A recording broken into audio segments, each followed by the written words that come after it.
sauvetage d'or dans les zones périphériques du barrage de Lompanga n'aura pas uniquement été bénéfique. D'après les prévisions, 6 000 tonnes d'or devraient être noyées après la mise en eau définitive du barrage de Lompanga. Mais comment comprendre cette décision prise par l'État? L'État n'a pas délibérément lancé l'exploitation de l'or à Betaroya. Cette exploitation artisanale de l'or à Betaroya ces 5 dernières années s'est située spécialement dans le cadre des projets connexes à la construction, au grand projet de construction du barrage de Lompanga. C'est une exploitation donc qu'on a dénommée exploitation de sauvetage de l'or dans la zone supposée être ennoyée par les eaux du barrage de Lompanga. Il était entendu que 6 000 tonnes d'or devraient être enterrées, ensevelies dans le bassin d'ennoyement des berges du Lom entre Belabo et entre principalement les 2 arrondissements de Belabo et de Betaroya après la mise en eau définitive du barrage de Lompanga. C'est dans ce cadre que le gouvernement, connaissant bien les populations de cette localité, vivait de l'exploitation artisanale, la manuelle de l'or, et que nous pouvions là, après cette mise en eau définitive, perdre d'importantes quantités d'or alluvionnaire artisanal, à lancer de façon formelle cette exploitation artisanale de sauvetage, artisanale mécanisée de sauvetage. Les espaces dévastés par l'exploitation minière sont aujourd'hui un danger pour les populations. Des trous abandonnés, la destruction des espaces culturels, la perte du bétail et des vies humaines sont aujourd'hui des questions essentielles que le gouvernement doit prendre la mesure de la situation. Premier arrêt, Gado Badjere, dans l'arrondissement de Gawaboulaye, département de Lom-et-Terem, région de l'Est. Vous allez arriver dans un site, vous allez constater que vous ne pouvez même plus voir la terre noire. Vous n'allez que voir du sable et des galets, le quartzite, les roches blanches là. Oui. Ce n'est que ça que vous allez voir. Vous ne pouvez plus voir la terre noire. Bon, je ne sais pas s'il faut réhabiliter. Est-ce qu'il faut aller creuser la terre noire pour venir reverser ici pour démarrer l'agriculture? Je ne sais pas. Parce que ce sable-là, le sable ne peut pas favoriser l'agriculture, on ne peut pas pratiquer l'agriculture sur le sable. Et quand bien même il faut réhabiliter, dans ces sites-là, il y a des fosses. Parce que les engins creusent des fosses d'une superficie de au moins 100 mètres carrés, 200 mètres carrés et à plusieurs endroits. Bon, imaginez-vous comment vous arrivez dans un site où vous allez trouver près de 10 fosses. Comment allez-vous faire pour réhabiliter le secteur et faire habiter les populations? Parce que c'est même un danger. Parce que actuellement, comme il pleut beaucoup, ces fosses-là sont remplies d'eau. Donc si vous baladez dans ces sites-là, si vous ne faites pas attention, vous allez tomber dans un trou et vous allez vous noyer. Je dirais que dans toutes les activités minières, après l'exploitation où les chantiers sont abandonnés, il n'y a pas eu de changement. Parce que toutes ces personnes qui ont exploité n'ont pas réalisé quelque chose dans notre village. Ils n'ont pas construit des écoles, ni des hôpitaux, ni tracé des routes. Nous sommes abandonnés à nous-mêmes. Et en brousse là même, il y a nos champs. Nos parcs là où on cultivait nos champs sont dévastés. Nous avons la perte des espèces aquatiques, que ce soit aquatiques ou végétales, où nous n'en avons plus. Nous avons des trous abandonnés où les bêtes telles que les bœufs tombent dedans chaque jour et qui ne ressortent plus. Nous avons aussi eu la perte humaine de nos petits-enfants qui ne pouvaient pas se sauver dans des grands trous, des trous de 50 mètres carrés de large. Donc vous voyez que ça n'a pas eu vraiment de rendement chez nous. Et le risque reste encore là, parce que les herbes, les choses vont s'élever et ça va refermer les ouvertures là. Et il y aura toujours des pertes humaines, des hommes qui marchent en brousse, des animaux, ainsi de suite. Donc pour nous, je crois que ce qu'ils ont fait n'a pas de résultat qui a rendu vraiment l'honneur dans le village.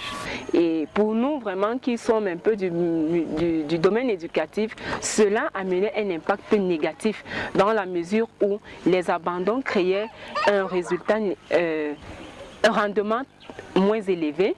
Et aussi, dans cette activité-là, nous avons enregistré des cas de deuil de nos enfants, les pertes en vie humaine de certains de nos élèves qui allaient rejoindre leurs parents. Ce qui fait en sorte que nous avons perdu des vies, nous avons perdu aussi sur le plan social. Parce que, étant donné les parents sont décédés, les enfants aussi décèdent, c'est toute une génération qui meurt, qui s'en va comme ça sans pouvoir produire, alors sans pouvoir bénéficier de ce que le gouvernement leur donne sur le plan éducatif. Sur le terrain et au-delà des mots, la réalité vous plonge dans un désarroi total. D'énormes trous abandonnés, remplis d'eau, des hectares dévastés sans pouvoir être réhabilités, l'écosystème mis à rude épreuve, voilà qui met à mal la vie des populations de ces zones qui, aujourd'hui, sont presque réduites à la mendicité, vivant dans des conditions les plus déplorables. Pourtant, dans les cahiers de charges de ces sociétés qui ont pour la plupart des permis d'exploration, il était question qu'elles puissent reconstituer cette superficie laissée après exploitation. Étant donné que ça crée des vallées, on ne peut pas cultiver dans des vallées, on ne peut non plus construire dans des vallées. Et cela crée une disparité d'espèces animales et d'espèces végétales. Bon, voilà un peu aussi le point le plus négatif dans cette activité minière. Je me rappelle, au cours d'un atelier, Sa Majesté, le chef de notre localité, m'avait fait prendre connaissance de la lettre écrite par le ministre, où il condamne avec la dernière énergie les sociétés d'exploitation minière installées dans notre localité. Pourquoi? Parce qu'ils utilisent les lits des rivières avec des produits exagérément dangereux tels que le cyanure et le mercure, qui ne sont ni bien pour les animaux, la nature, ainsi que pour les hommes. Merci. Bon, les conseils que je pourrais prodiguer à ceux et celles qui sont sous ma garde, c'est d'être prudents. S'ils ont des champs vers ce côté-là, ou des troupeaux, des pâturages, il faut chercher d'autres espaces ailleurs.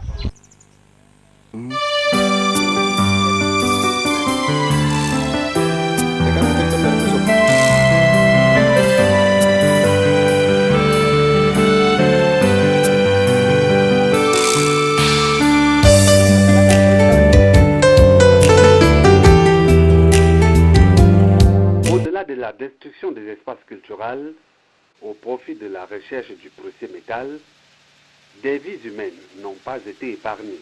Pour le cas de ce parent qui perd à la fois son fils, il perdra également son travail licencié par les exploitants miniers. Je suis le père d'Ahawa Blandi, le grand frère de son père. Il est mort dans le Marigot, chez les Chinois. Pendant que son père travaillait avec eux, étant comme un gardien des matériels. Bon, ces choses étaient passées comme ça. La mort est venue, l'enfant est mort. On a enterré l'enfant dans le Marigot sans le faire sortir. Bon. Les gendarmes ont parti faire l'enquête. ils ont découvert que bon, les choses, la mort, quelqu'un est mort dans le marigot. Maintenant, on passe encore une enquête par la gendarmerie aux brigades avec le père de l'enfant. Ils ont fait l'enquête là-bas. C'est fini. Le père de l'enfant est retourné ici au village. Le père est rentré là-bas en brousse. Encore rejoindre les Chinois. Après les Chinois l'ont dit bon maintenant ça va comme ça. Comme un accident est fait, tu dois t'arrêter pour que le travail cesse comme ça. Il y a des cas, il y a des trous là où des enfants tombent, il y a des enfants même qui meurent dans les trous. Bon, et tomber dans les trous c'est à tout moment. Il y a beaucoup de cas, où des fois les noyades, on trouve des trous déjà enfermés et puis couverts par les herbes. Vous venez pour traverser, vous ne pouvez pas. Bon, si vous ne connaissez pas nager, vous noyez. Donc il y a beaucoup de difficultés quand même. Donc si tu t'amuses, tu te dis peut-être que tu vas aller piétiner la terre. Tu te retrouves Dans ce trou, et d'après les indiscrétions, 10 personnes sont mortes déçues d'éboulement de site. Ici, le lit de ce cours d'eau n'existe plus, complètement dragué par les méfaits de l'exploitation de l'or. Un peu plus loin, des espaces encore vierges sont convoités au centre urbain où même la voie publique est menacée. Je présente les crous qui sont abandonnés au bord de la route, que c'est dangereux. Par rapport à leur abandon, il y a le risque. Un taximan ou celui qui a sa voiture peut déraper et tomber une fois dans le trou d'or abandonné. Donc ça demande à fermer. Même le déplacement des bœufs, les peuls, les bœufs peuvent aussi tomber. Le bétail des éleveurs à la recherche de l'herbe fraîche. Donc c'est très dangereux, ça demande à fermer. Sous-préfet, j'ai appelé devant nous, le chef parler, fermer les trous là. Zéro. Ils ne font rien. Ils s'en foutent. Et sur le bétail des éleveurs à la recherche de l'herbe fraîche. Sur cette exploitation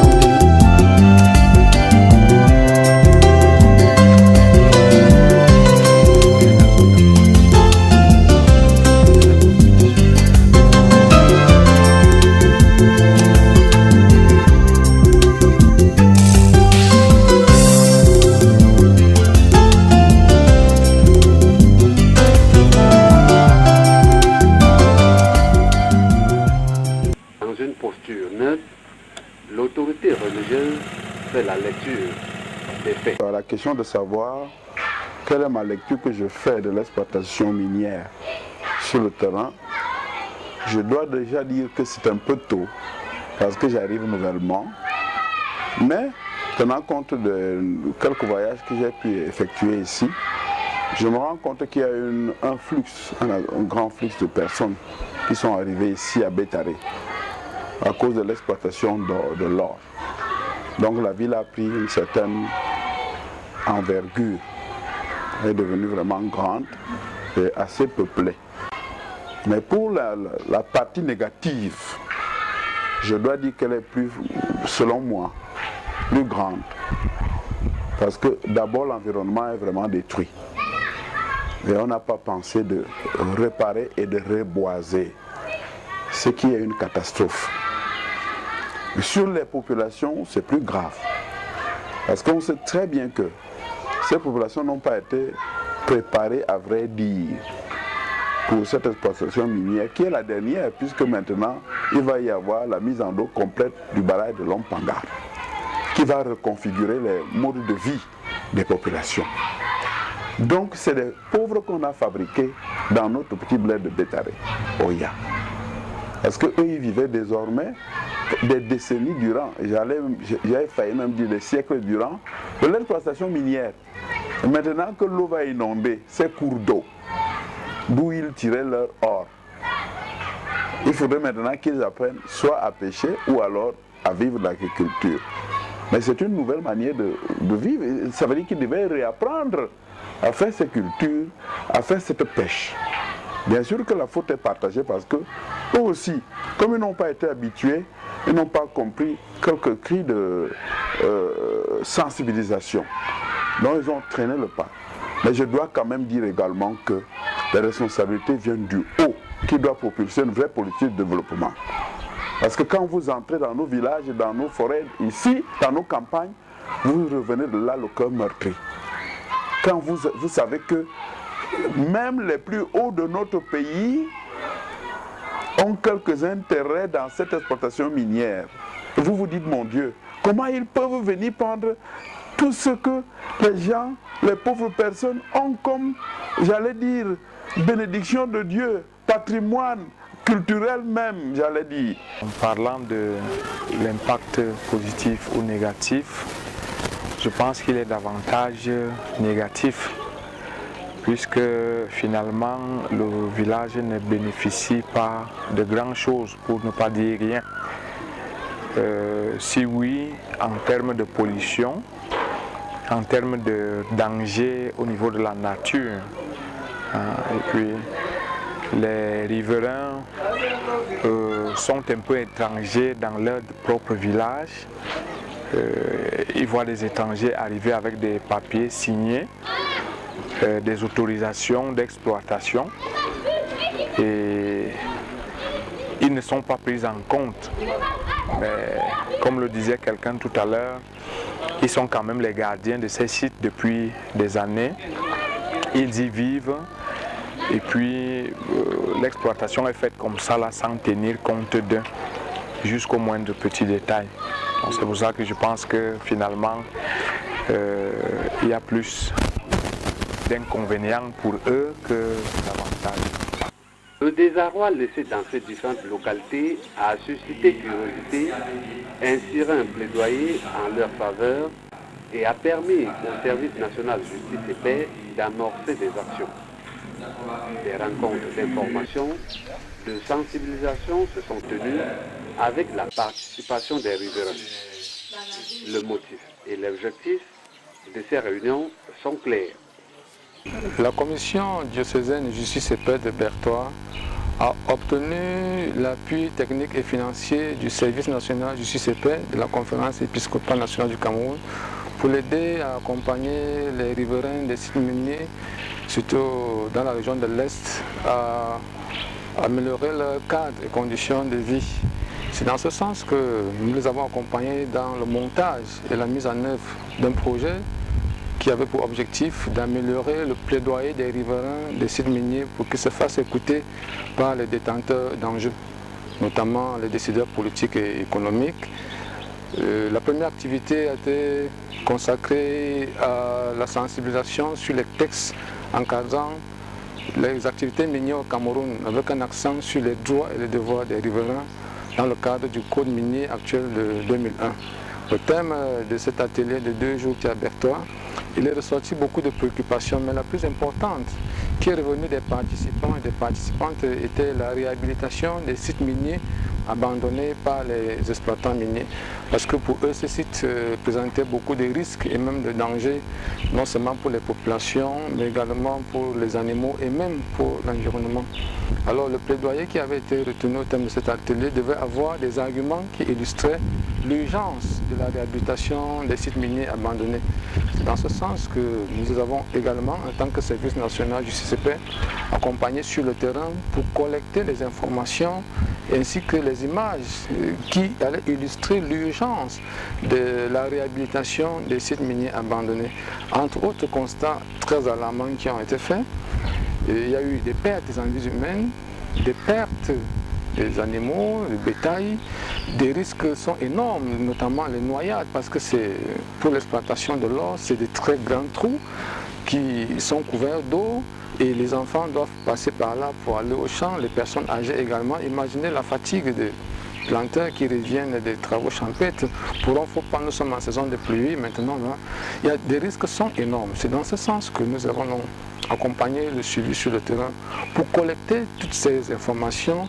C'est vrai, les autorités sont au courant, mais on s'est dit, ce n'est pas peine perdue si on rappelle par les populations riveraines ces données, ces risques, ces dangers que courent les populations riveraines des sites miniers, d'où la descente qui a été faite sur le terrain. Au cours de ces rencontres, des avis sont sortis allant dans le sens de changer d'activité et allant jusqu'à faire des propositions pour l'amélioration des conditions de vie des populations. L'État, c'est de venir auprès de nous pour, en sorte, trouver la solution avec ces personnes qui sont venues exploiter pour refermer ce trou, pour qu'on ait au moins de l'espace pour cultiver, parce que c'est des trous abandonnés et c'est là qui sont les terrains de nos grands-parents. Nous ne pouvons plus creuser, nous ne pouvons plus travailler, nous n'avons plus de rendement. Donc il faut qu'ils reviennent avec les rapports, n'est-ce pas, fermer ce trou pour que ça nous mette au moins à l'aise. Donc nous sollicitons que vraiment, si l'État pouvait nous appuyer en venant, en donnant des moyens de refermer les trous pour pouvoir accroître et permettre aux populations de cultiver, aux espaces, à la verdure de refaire surface, je crois que ça aiderait beaucoup aussi dans le pâturage de nos bêtes. Et puis que les gens miniers sont venus nous appauvrir. Vraiment, à cause de cela, nous demandons secours. Si peut-être les autorités compétentes peuvent vraiment nous venir secours afin de pouvoir inscrire nos enfants à l'école. Parce qu'ils ont tout ravi, l'or et tout, et dévasser donc le terrain d'où on travaillait. Bon, pour ne pas interdire quelqu'un de chercher son argent, alors on peut dire que s'il y a ceux qui ont la force, l'autorité de parler, ils peuvent dire, après avoir creusé, s'ils peuvent encore refermer. Pour moi, peut-être ce n'est que ce que je peux dire, selon moi. Nous demandons à l'État qui envoie ces structures, qui envoie ces gens pour l'exploitation pareille, qu'ils nous associent. Parce que ces gens viennent, ils entrent, ils exploitent et ils partent. Nous ne sommes pas impliqués. Il faut des revendications par-ci, par-là, avant qu'ils ne reconnaissent qu'il y a des gens qui sont les gardiens de cet endroit. Pour chaque type d'exploitation, la réhabilitation est prévue. Et c'est ça généralement qui ne suit pas. Donc quand il s'agit des cours d'eau, il faudrait normalement les réhabiliter ou les rendre viables. Nous avons vécu un phénomène de retrouver des poissons morts. Et il y a des gens qui consommaient ces poissons. De quoi ils sont morts, parfois on ne sait pas. Donc ce serait bien. Et au niveau des populations locales, quand même, qu'elles soient intéressées, que les décisions ne soient pas prises sans les avoir consultées, sans les avoir formées même sur les activités qui sont menées dans leur propre site. Et comme on peut l'imaginer dans ces conditions, les us et coutumes de ces populations ne sont pas épargnés. Par rapport à l'exploitation, on n'a eu aucun changement dans le village. Exploité à Akumo, on exploitait, ils nous ont laissé rien que le négatif. Parce qu'ils ont mis les produits dans l'eau et puis ça tuait le poisson. Nous-mêmes, on n'arrivait plus à boire de cette eau. C'était à peu près ça. Et le gouvernement, on a l'impression que le gouvernement nous a abandonnés. En attendant une réponse et un début effectif de solution, la situation reste préoccupante. Si l'environnement a pris un sérieux coup, les conditions de vie des populations, quant à elles, restent au cœur du désespoir. De son côté, l'État s'attelle à remplir ses obligations vis-à-vis des engagements pris en faveur des populations riveraines. Cela, ce sont là des subtilités techniques qui devraient être gérées progressivement par l'État, par EDC, Electricity Development Cameroun, qui gère la construction du barrage de Lompanga, le ministère de l'Environnement et le ministère des Mines, de l'Industrie de développement technologique et tous les autres démembrements de l'État. Nous devrions, dans l'État et nous qui sommes sur le terrain, devrions gérer, et nous sommes en train de gérer progressivement ces différents aspects. Toutes ces bonnes mesures attendent la concrétisation et leur matérialisation dans le quotidien des populations. Le Service national de justice et paix, pour sa part, a déjà pris le taureau par les cornes. Et c'est tant mieux.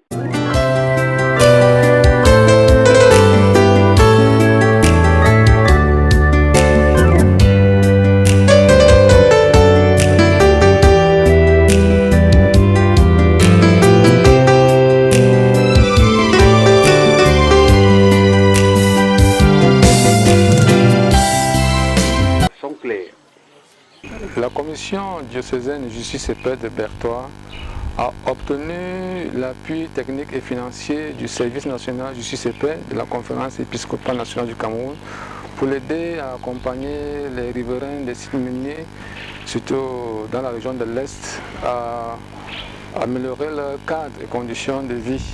C'est dans ce sens que nous les avons accompagnés dans le montage et la mise en œuvre d'un projet qui avait pour objectif d'améliorer le plaidoyer des riverains des sites miniers pour qu'ils se fassent écouter par les détenteurs d'enjeux, notamment les décideurs politiques et économiques. La première activité a été consacrée à la sensibilisation sur les textes encadrant les activités minières au Cameroun, avec un accent sur les droits et les devoirs des riverains dans le cadre du code minier actuel de 2001. Le thème de cet atelier de 2 jours qui est à Berthois, il est ressorti beaucoup de préoccupations, mais la plus importante qui est revenue des participants et des participantes était la réhabilitation des sites miniers abandonnés par les exploitants miniers. Parce que pour eux, ces sites présentaient beaucoup de risques et même de dangers, non seulement pour les populations, mais également pour les animaux et même pour l'environnement. Alors le plaidoyer qui avait été retenu au thème de cet atelier devait avoir des arguments qui illustraient l'urgence de la réhabilitation des sites miniers abandonnés. C'est dans ce sens que nous avons également, en tant que service national du CCP, accompagné sur le terrain pour collecter les informations ainsi que les images qui allaient illustrer l'urgence de la réhabilitation des sites miniers abandonnés. Entre autres constats très alarmants qui ont été faits, il y a eu des pertes en vies humaines, des pertes des animaux, du bétail. Des risques sont énormes, notamment les noyades, parce que pour l'exploitation de l'or, c'est des très grands trous qui sont couverts d'eau et les enfants doivent passer par là pour aller au champ, les personnes âgées également. Imaginez la fatigue des planteurs qui reviennent des travaux champêtres. Nous sommes en saison de pluie maintenant, là, des risques sont énormes. C'est dans ce sens que nous avons accompagner le suivi sur le terrain pour collecter toutes ces informations. C'est vrai, les autorités sont au courant, mais on s'est dit, ce n'est pas peine perdue si on rappelle par les populations riveraines ces données, ces risques, ces dangers que courent les populations riveraines des sites miniers, d'où la descente qui a été faite sur le terrain. Au cours de ces rencontres, des avis sont sortis allant dans le sens de changer d'activité et allant jusqu'à faire des propositions pour l'amélioration des conditions de vie des populations. L'État, c'est de venir auprès de nous pour, en sorte, trouver la solution avec ces personnes qui sont venues exploiter, pour refermer ce trou, pour qu'on ait au moins de l'espace pour cultiver, parce que c'est des trous abandonnés et c'est là qui sont les terrains de nos grands-parents. Nous ne pouvons plus creuser, nous ne pouvons plus travailler, nous n'avons plus de rendement. Donc il faut qu'ils reviennent avec les rapports, n'est-ce pas, fermer ce trou pour que ça nous mette au moins à l'aise. Donc nous sollicitons que vraiment, si l'État pouvait nous appuyer en donnant des moyens de refermer les trous pour pouvoir accroître et permettre aux populations de cultiver, aux espaces, à la verdure de refaire surface. Je crois que ça aiderait beaucoup aussi dans le pâturage de nos bêtes. Depuis que les gens miniers sont venus nous appauvrir, vraiment, à cause de cela, nous demandons secours. Si peut-être les autorités compétentes peuvent vraiment nous venir secours afin de pouvoir inscrire nos enfants à l'école, parce qu'ils ont tout ravi l'or et tout, et dévasté donc le terrain d'où on travaillait. Bon, pour ne pas interdire quelqu'un de chercher son argent, alors on peut dire que s'il y a ceux qui ont la force et l'autorité de parler, ils peuvent dire, après avoir creusé, s'ils peuvent encore refermer. Pour moi, peut-être ce n'est que ce que je peux dire, selon moi. Nous demandons à l'État qui envoie ces structures, qui envoie ces gens pour l'exploitation, pareil, qu'ils nous associent. Parce que ces gens viennent, ils entrent, ils exploitent et ils partent. Nous ne sommes pas impliqués. Il faut des revendications par-ci, par-là, avant qu'ils ne reconnaissent qu'il y a des gens qui sont les gardiens de cet endroit. Pour chaque type d'exploitation, la réhabilitation est prévue. Et c'est ça généralement qui ne suit pas. Donc quand il s'agit des cours d'eau, il faudrait normalement les réhabiliter ou les rendre viables. Nous avons vécu un phénomène de retrouver des poissons morts. Et il y a des gens qui consommaient ces poissons. De quoi ils sont morts, parfois on ne sait pas. Donc ce serait bien. Et au niveau des populations locales, quand même, qu'elles soient intéressées, que les décisions ne soient pas prises sans les avoir consultées, sans les avoir formées même sur les activités qui sont menées dans leur propre site. Et comme on peut l'imaginer dans ces conditions, les us et coutumes de ces populations ne sont pas épargnés. Par rapport à l'exploitation, on n'a eu aucun changement dans le village. Exploité à Akumo, on exploitait, ils nous ont laissé rien que le négatif. Parce qu'ils ont mis les produits dans l'eau et puis ça tuait le poisson. Nous-mêmes, on n'arrivait plus à boire de cette eau. C'est à peu près ça. Et le gouvernement, on a l'impression que le gouvernement nous a abandonnés. En attendant une réponse et un début effectif de solution, la situation reste préoccupante. Si l'environnement a pris un sérieux coup, les conditions de vie des populations, quant à elles, restent au cœur du désespoir. De son côté, l'État s'attelle à remplir ses obligations vis-à-vis des engagements pris en faveur des populations riveraines. Cela, ce sont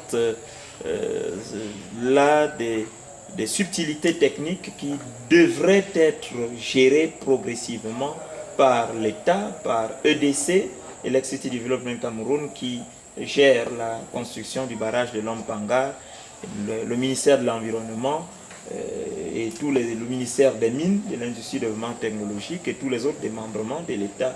Nous devrions, dans l'État et nous qui sommes sur le terrain, devrions gérer, et nous sommes en train de gérer progressivement ces différents aspects. Toutes ces bonnes mesures attendent la concrétisation et leur matérialisation dans le quotidien des populations. Le Service national de justice et paix, pour sa part, a déjà pris le taureau par les cornes. Et c'est tant mieux.